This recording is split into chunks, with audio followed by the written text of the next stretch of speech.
Hey, you're watching Cat Roll Hunter, and today we're going to go through a huge stack of paper money that I picked up, and we're going to see if I got a good deal. We got lots of goodies, including some fractional money from Canada and from the United States. Stay tuned.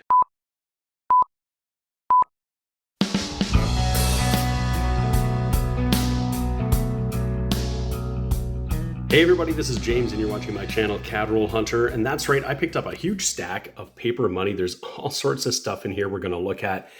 I was visiting with my friend Tim, the antique dealer. I was buying some coins, some nickels and some pennies and some other things I've already shared with you.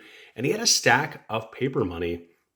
Asked me if I'd be interested. I took a peek and I said, absolutely, I am totally interested. I bought this whole stack of paper money here for $200. So $200, I got a whole whack of bills. We're going to take a look together and see, did I get a good deal for $200 on everything that we have here?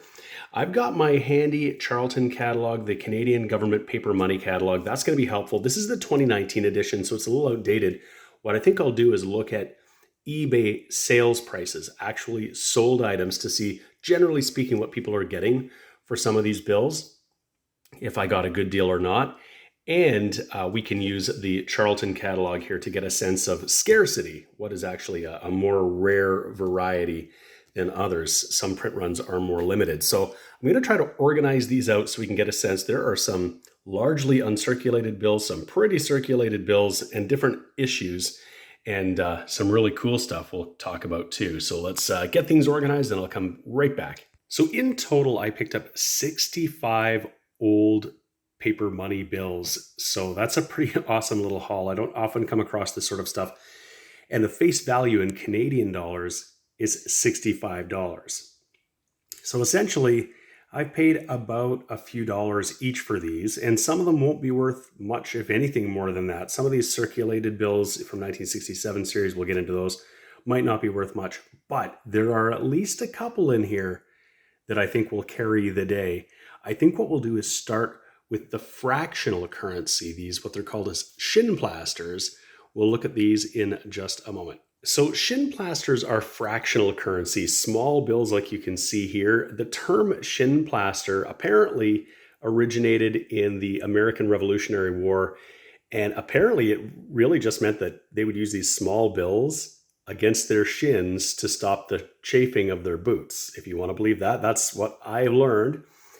So they were not just worth something to buy, they were practical as well to stop your shins from chafing. In any case, we ended up getting a whole bunch of fractional currency. I'm going to start right away actually with this very, very old, this is a Civil War US fractional 10-cent note. It says right here, redeemable for all United States stamps. This is in very, very rough condition, and I have found a bunch of these on eBay that are in a little bit better condition than this, selling anywhere from $10 to $20. So even though we're missing some corner bits and whatever, this is some pretty old currency, and it's very fragile, but when I pick it up and flip it around, we can get a little look at the back here. That's pretty awesome, a little bit of history. I'm going to say this is probably worth maybe about $5 if I really wanted to sell it. So some of the ones that are in very similar condition are selling for $10 and maybe even double that with postage. But if I wanted to get $5 for this, I probably could if I could find the right buyer. So if you can see them, I've got a couple of bill protectors here. I've got a whole stack of them. As I go through these bills, I'm going to put them in these protectors so that they're easier to handle, not likely to damage them any further, and so I can store them safely. So here is that 10-cent fractional US note that I've put in this flip so that I can actually grab it without worrying about tearing that paper. Canadian fractional bills, or shin plasters, are highly collectible. There are three different series. They were issued in 1870, in 1900, and then again in 1923. And they would have been printed in the years in between.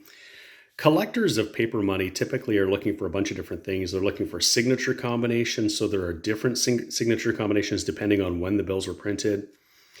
Serial number combinations. They're looking for fancy serial numbers, of course. I think that applies for these as well as current notes. And then some of the plate numbers and position letters and numbers that you'll see, like this J here, it might be different on other notes. If I look at other bills in the 1923 series, you can see they have all different letters. I'm a little bit less concerned about all that sort of thing. I do like to collect all of the signature combinations. We got a bunch of those. This 1870 bill is in pretty rough shape. You can see it's got a lot of little tears. It's got little bits missing. It's got a hole in the apex there. The apex is where the bill would have been folded in multiple ways in the center, very common in paper money. So it's not going to have a whole lot of value, but it is from the 1870s. It is very old. In the 1900 series, we've got, I think, about 6 of these that we have. And you'll note that they're quite irregular, the cutting on these things. I understand that a lot of these were actually cut by hand. They would have been printed in sheets and cut by hand, not with machines. And so the margins can be pretty irregular.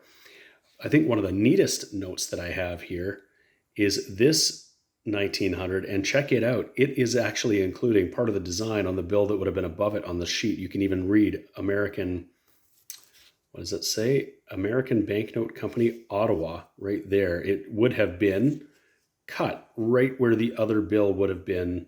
So you can see how bad that cut was. But these aren't in terrible shape for 120 plus year old bills. We got a couple signature combinations. We got Beauville, got several Beauville, and then we got a Courtney over here. All of the 1870 featured Dickinson and Harrington.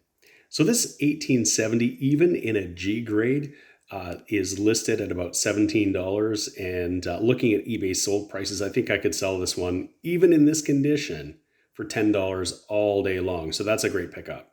So these 6 1900 Shinplasters, I think, just looking at sold prices, even in the conditions that they're in, and a couple are nicer than the rest, and there are a couple that are in pretty rough shape, like this one here on the bottom.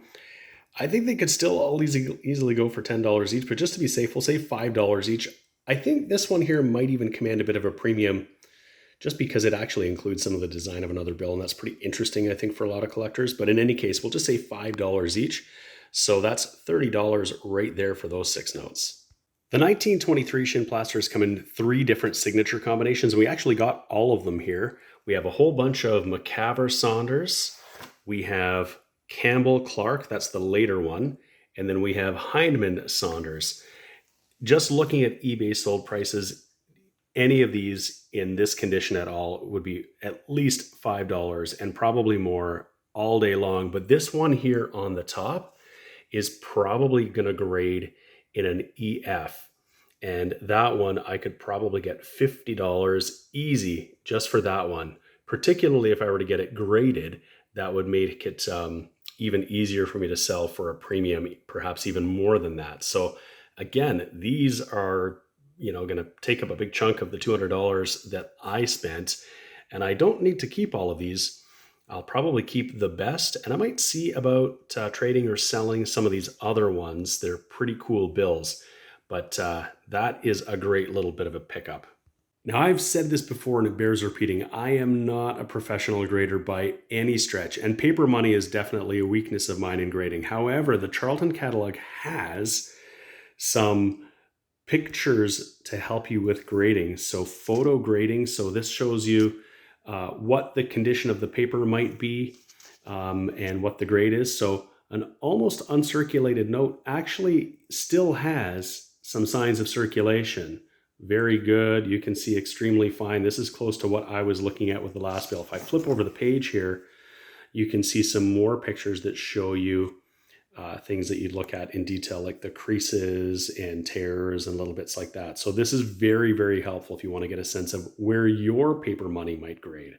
And I was just taking a closer look at the serial numbers as I was putting these in these holders. And this one was pretty close to being a radar. A radar is where the number reads the same backwards and forwards. And that's something that puts a premium on the bill with collectors. But this one reads 164641. If this 6 and 4 had been reversed and it was 164461, it would have been a radar bill, and that would have been a pretty cool find. Well, at the outset, I said that there were a couple of cool bills in here that I think might carry the day, and this is one of them. This is a 1935 $2 bill. It features Queen Mary. This series of notes in 1935 were produced in English and in French. This one is in English. The French bills are actually very, very hard to get. I do have one in my collection. I'll just bring it up here. Here is $1. You'll see it says Émission de 1935. That's the 1935 issue. Banque du Canada. And the entire bill is all in French. Starting in the 1937 series, when King George VI came to the throne, the Bank of Canada did all of the bills in French and English, so they were bilingual. But this $2 bill featuring Queen Mary is I'd say it's pretty rare.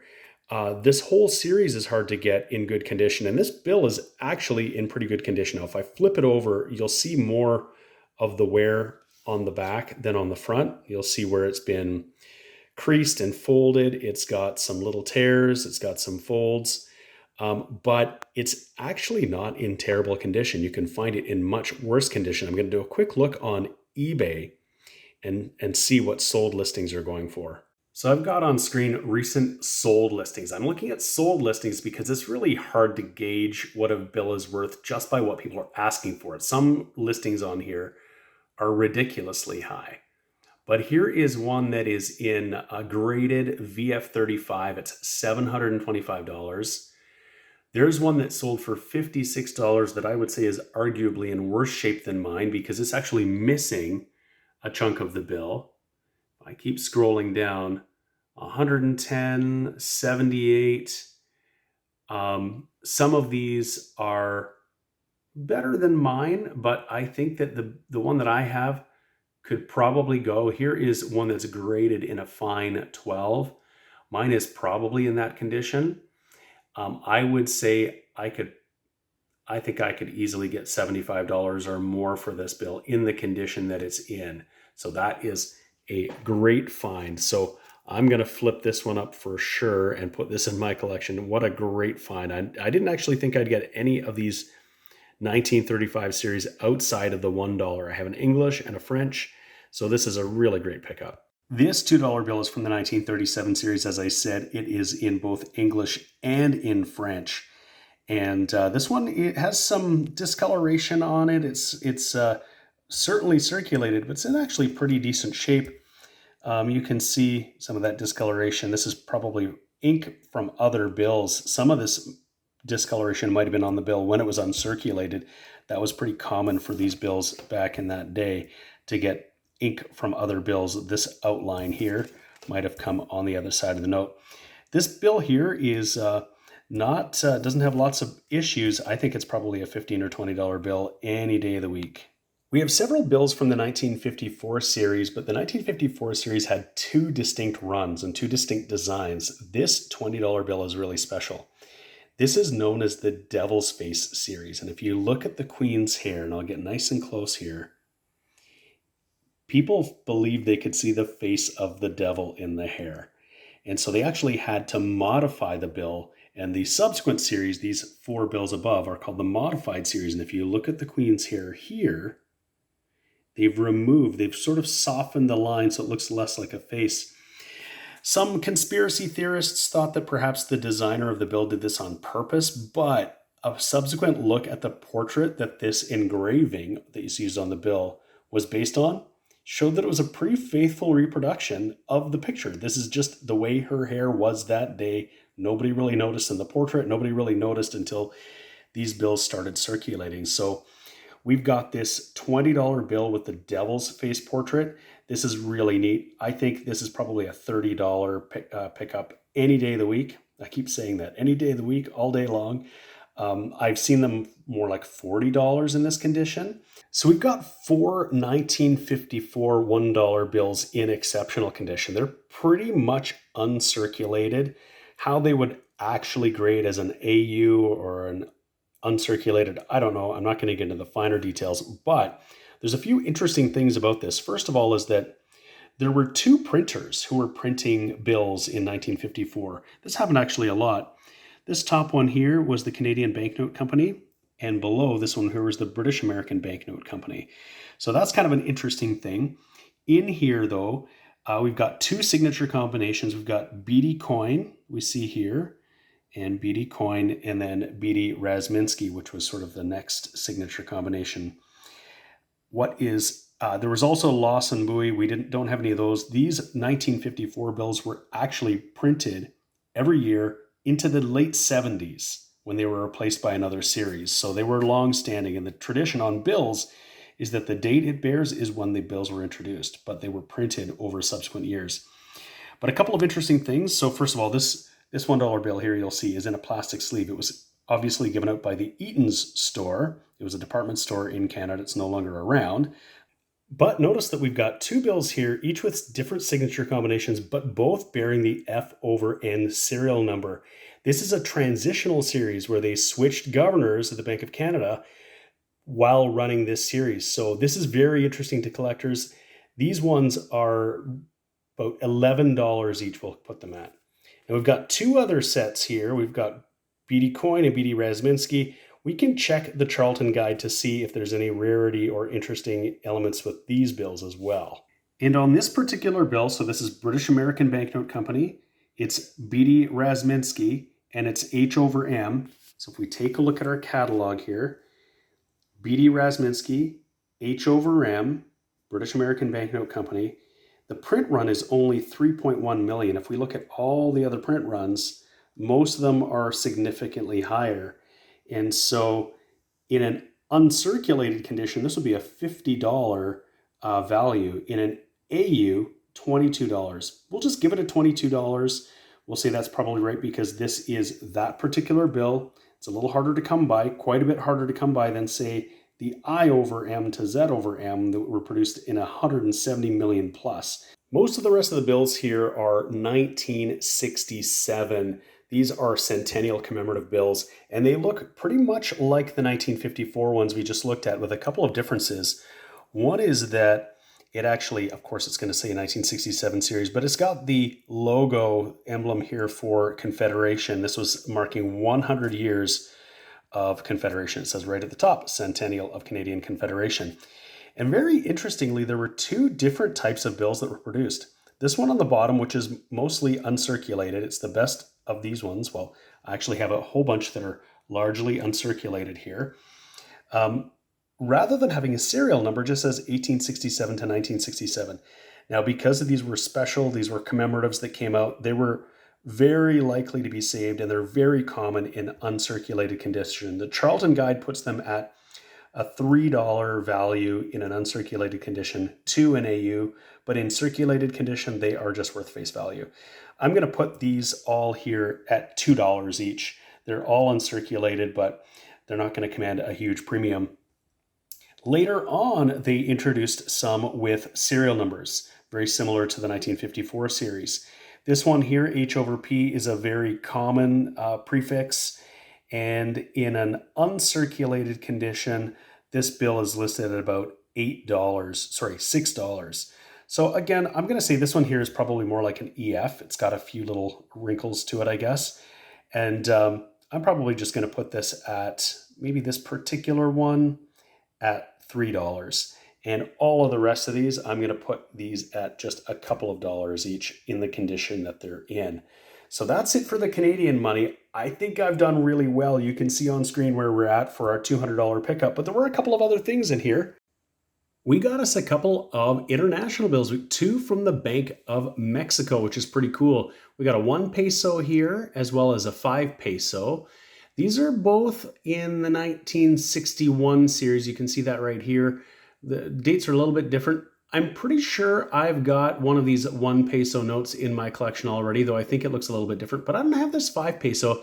This is just really cool. I don't know if they have any real value, but cool things to find. Well, I certainly hope that you enjoyed this look at some older Canadian paper money, mostly Canadian paper money. A little bit different for my channel, but I just had a really great opportunity to pick some of this stuff up. I was pretty excited about it. Let me know how you think I did. I paid $200. If you think that was more than you would pay, let me know. If you thought I got a pretty good deal to get some pretty exceptionally cool bills, let me know what you think in the comments. Thank you so much for watching. If you haven't already subscribed to my channel, Catterall Hunter, please do that now. I would appreciate it. Give the video a like. Thank you so much for watching, and we'll see you again next time. The sponsors of today's video are Lighthouse Canada and the Charlton Press. Lighthouse Canada is the leading supplier of high-quality numismatic supplies in Canada, and the Charlton Press is the leading publisher of coin and paper money catalogs and price guides for Canadian collectors. Go check out their online stores today and use the exclusive discount code CRH20 for 20% off all your purchases.